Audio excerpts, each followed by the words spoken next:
ସୁଖ ବନ୍ଧୁ, ଆଜି ରାତିଠାରୁ ଏମାନଙ୍କର ଆରମ୍ଭ ଖୁସିର ଦିନ। ପ୍ରଭୁ ଭୋଲାନାଥ ଏହି 5ଟି ରାଶିର ଭାଗ୍ୟ ହୀରା ପରି ଚମକାଇ ଉଠିବ।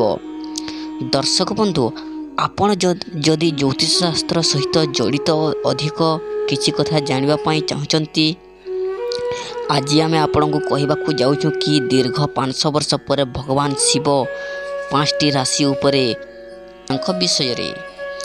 ଦର୍ଶକ ବନ୍ଧୁ, ମେଷ ରାଶିର ବ୍ୟକ୍ତିମାନଙ୍କୁ ଏହି ଅଦ୍ଭୁତ ମହାସଂଯୋଗ ସହିତ ଶିବଙ୍କର କୃପା ପ୍ରାପ୍ତି ହେବ। ଏହାଦ୍ୱାରା ଆପଣଙ୍କ ଜୀବନ ଶୁଭ ଏବଂ ସୁଖମୟ ହୋଇଯିବ। ତାହା ସହିତ ମା ଲକ୍ଷ୍ମୀଙ୍କ ବିଶେଷ କୃପା ଫଳରେ ଆପଣଙ୍କ ଭାଗ୍ୟ ଖୋଲିବାକୁ ଯାଉଅଛି। କିନ୍ତୁ ପରିଶ୍ରମ ଜାରି ରଖନ୍ତୁ, ଆପଣ ନିଶ୍ଚିତ ଭାବରେ ଫଳ ପାଇବେ। ସମାଜରେ ଆପଣଙ୍କ ମାନ ସମ୍ମାନ ବଢ଼ିଯିବ, ପ୍ରତିଷ୍ଠା ମଧ୍ୟ ବୃଦ୍ଧି ପାଇବ। ତାହା ସହିତ ଶରୀର ମଧ୍ୟ ସୁସ୍ଥ ରହିବ। ଆପଣଙ୍କୁ ଆକସ୍ମିକ ଧନ ପ୍ରାପ୍ତି ହୋଇପାରେ।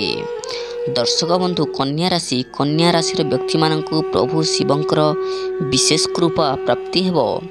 ତାହା ସହିତ ଏହି ରାଶିର କୁଣ୍ଡଳୀ ଗ୍ରହମାନଙ୍କ ଯୋଗର କାରଣ ଅନେକ ଶୁଭଫଳ ପ୍ରାପ୍ତି ହେବ। ବ୍ୟବସାୟରେ ମଧ୍ୟ ଲାଭ ପ୍ରାପ୍ତି ହେବ। ପାରିବାରିକ ଜୀବନରେ ସୁଖ ଶାନ୍ତି ବଜାୟ ରଖିବ। ଦର୍ଶକ ବନ୍ଧୁ, ତୁଳା ରାଶିର ବ୍ୟକ୍ତି ଆଗାମୀ ସମୟ ନୂତନ ଯୋଜନା କରିବାର ଯୋଗ ବନୁଅଛି। ତା ସହିତ ଭଗବାନ ଶିବଙ୍କ ବିଶେଷ କୃପା ପ୍ରାପ୍ତି ପାଇଁ ଏମାନଙ୍କ ଭାଗ୍ୟ ସମ୍ପୂର୍ଣ୍ଣ ରୂପରେ ବଦଳିବାକୁ ଯାଉଛି। ଏଥିସହିତ ବ୍ୟବସାୟରେ ମଧ୍ୟ ବିଶେଷ ଲାଭ ମଧ୍ୟ ପ୍ରାପ୍ତି ହେବ।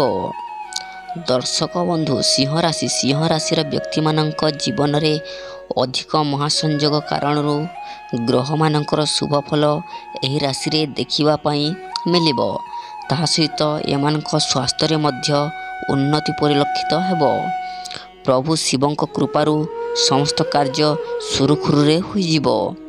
ଏହା ସହିତ ଅଚାନକ କୌଣସି ଖୁସି ଖବର ମିଳିପାରେ। ଦର୍ଶକ ବନ୍ଧୁ, କୁମ୍ଭ ରାଶି ଏହି ଅଦ୍ଭୁତ ମହାସଂଯୋଗ କାରଣରୁ ସମସ୍ତ ପ୍ରକାର ସଂଯୋଗ ଆପଣଙ୍କ ପାଇଁ ଶୁଭ ସାବ୍ୟସ୍ତ ହେବ।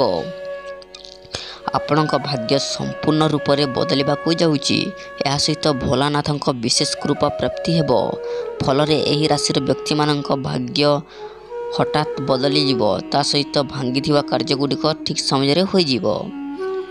ନମସ୍କାର।